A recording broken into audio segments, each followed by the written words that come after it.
Hello, loyal viewers. Once again, it is Wild Elf. I'm playing a little bit of the Ocarina. And of course, I got the Princess in her go-kart. And little Yoshi, too. Yep, the little dinosaur, Yoshi. Minus a rider. Alright, folks, I'm going to try to squeeze in 14 or so, 15 minutes of Golden Axe 2 for the Sega Genesis. So, hopefully you guys will enjoy it.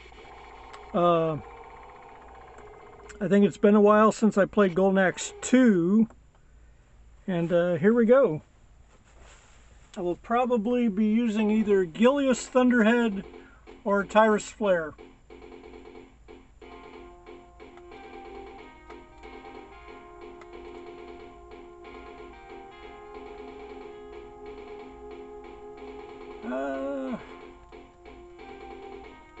Let's go with Axe Battler.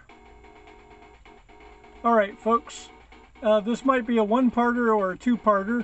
I'm going to see how far I go with it. C is jump. The B button is attack. Oh. And if it's not automatically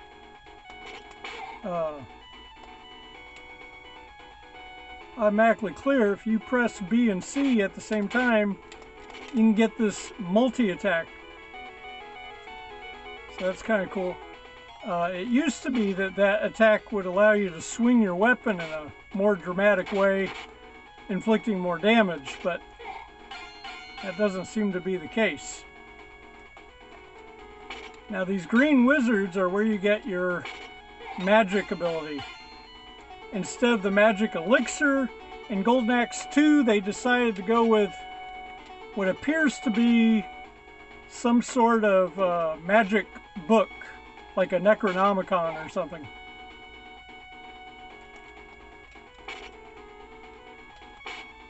Oh, that one's menacing a villager. Nasty monster, take that. Yeah, these, of course, I believe were heavily inspired by Conan the Barbarian. Some influence from He-Man and the Masters of the Universe. You know, back when it was normal. Back when they weren't trying to make Prince Adam a metrosexual. Yeah, they got this new movie. You know, it's 2026 right now. We're in the August going into possibly September time frame here. And there's a Masters of the Universe movie, and some people are blaming the trailer for it as a reason why a lot of people might not have seen it. And I heard what they said. Oh, by the way, folks, you can ride animals in Golden Axe 1 and 2. They're helpful. They have attacks that you can use. This one's got a back kick. Oh, kind of like a donkey. Like a donkey. Hey, they're down by the swamps. It could be donkey. No, just kidding.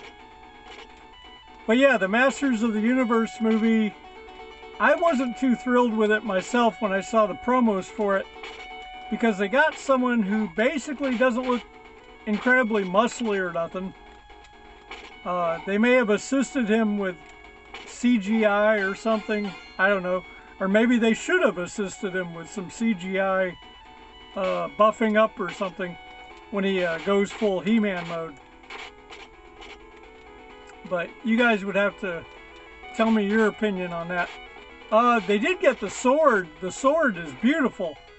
In the new Masters of the Universe movie, I'll say if they got one thing correct, it was the frickin' sword.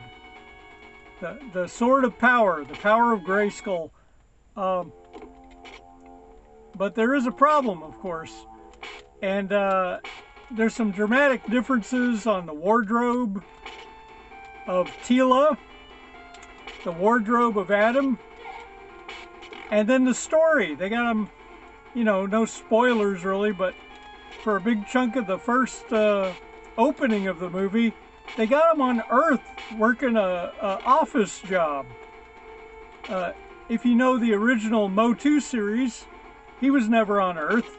His mom came from Earth, but she married King Randor, and she had Prince Adam, and she had a princess that would later be confirmed as She-Ra later, who had been stolen by Hordak to another dimension. The two siblings never knew each other, and the way they met was an episode where the sorceress of Castle Grayskull gives He-Man a sword, a second sword, to take to his sibling that he's never met. That way she can discover her potential to be a hero of her lands. Yeah, the one element they kept is having to hunt these guys down to get the magic item. Which, it looks simple enough, folks, but it's tricky. Yeah, I couldn't get that last one. Every time I got remotely close to that thing, it just kept moving strategically, so. At least I got a few of them, right? Okay. There we go. We got somewhat of the way through here.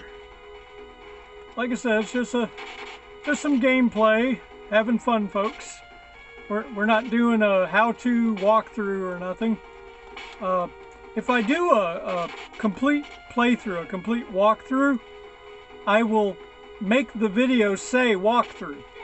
But this will just say gameplay in the description of this video. The title.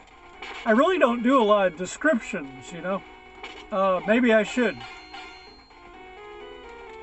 I'm sure YouTube likes it. A lot of additional redundant information. Oh, okay. And some of these guys got magic attacks, like you just saw right there. So that's why you gotta whack them early and hopefully get some magic stuff out. Oh, this guy's tough. Okay. There we go, Chicken Wing. He's Chicken Wing from the very first Golden Axe. He just swipes his tail at him. He's got two legs, he's got a face like a chicken, and a saddle. Oh, the skeletons. Yeah.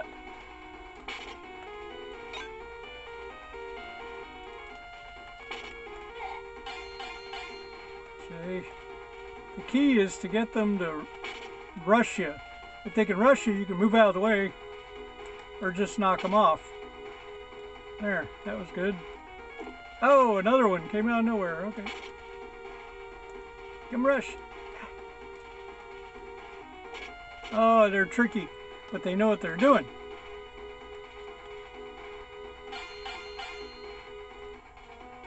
Let's see, I'm going to do magic attack. I've got full magic by now.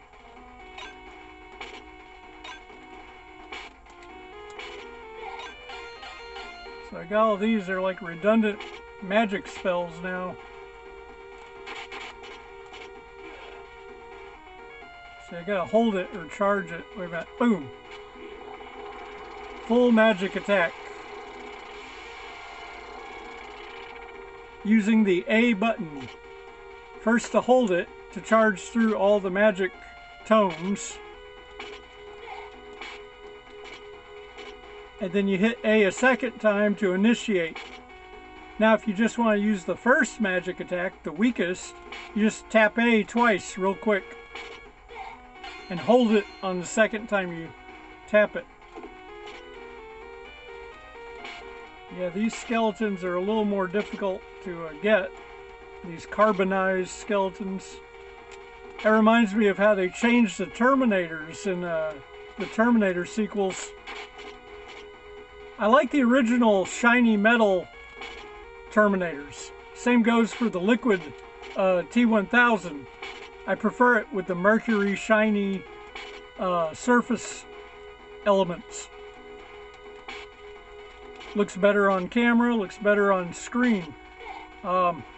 but for some reason in later sequels, I think it was Terminator Genesis and something else, they started to introduce powdery or dark Terminators. And thankfully, they still had the silver Mercury looking T-1000s. Although they had an actor, I believe he was a Asian, he may have been a Chinese actor. I'll have to look up his name. Good guy, but obviously, you know, they need a young guy to play these new versions of the T-1000, so they had to pick another actor, which is fine because the T-1000 takes on the form of anybody it first meets. And typically, whoever it first meets, because it's taking their place, you know, it brutally destroys them in some gruesome manner, usually. Okay. Oh, these guys, okay. Yeah, the main baddie doesn't even have a head. He's an empty suit of armor. No head.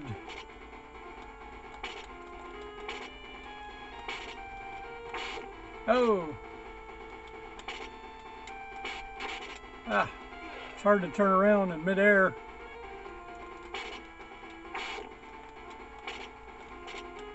Okay, folks. This is a thrilling, exciting game, Golden Axe 2. Tell me your thoughts in the comments. Does it still retain some elements that are similar to Conan the Barbarian?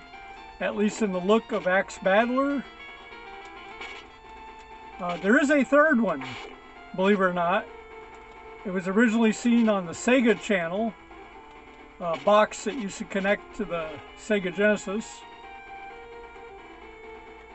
It was their attempt at online interactivity on the Genesis. And it was actually between SEGA and a company called Scientific Atlanta. So, some of you remember that box.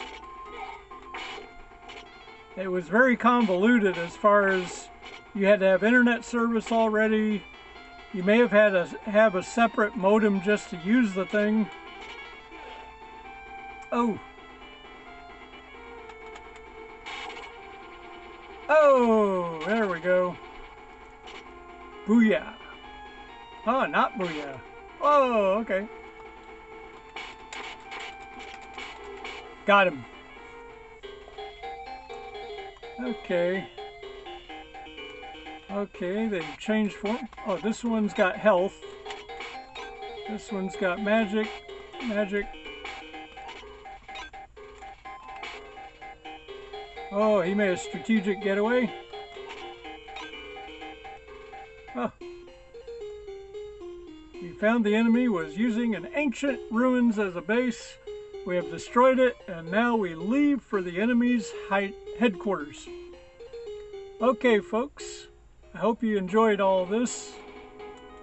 And maybe I'll revisit this game at some point. There's no saves, of course. So that may be a bit awkward.